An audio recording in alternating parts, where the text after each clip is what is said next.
দীর্ঘদিন যাবৎ ডুবে আছে এই বালিকাটা জাহাজটি কোমার নদীতে। এই যে সরকারি জাহাজ নদী কাটার জন্য আনছে, এটার আইনকে অনেকদিন পর ফেলাই রাখছে, কিন্তু এটার জনগণের ক্ষতি হইতেছে। যায় এইটা পড়ে থাকার কারণে এটা নৌকা যেতে পারতেছে না, ট্রলার যেতে পারতেছে না। মানুষের কাজ বাজ নদীতে অনেক সময় অনেক কাজ বাজ করে, সেই কাজ বাজ করতে পারতেছে না। এটা অনেক ক্ষতি হইতেছে জনসাধারণের।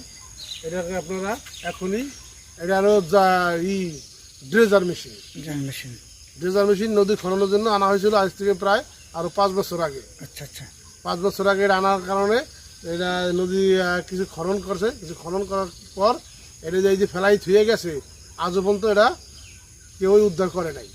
এখন বিপজ্জনক হয়ে দাঁড়াইছে বর্ষাকালের জন্য। বর্ষাকালের জন্য এইটা কি ডুবাই না ড্রেজার ডুবেন গে ভাই। এটা আমাকে সবাই গোসল করতে সময়তে আমাকে গোসল করতে কষ্ট হয়। আর এখান দিয়ে মনে করো যে নৌকা যেতে পারে না।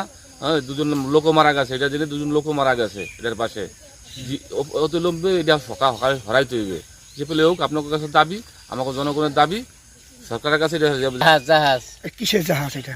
বাড়িগাড়া। কত এই বর্ষাকালে যে কোনো মুহূর্তে বড় ধরনের দুর্ঘটনা ঘটতে পারে।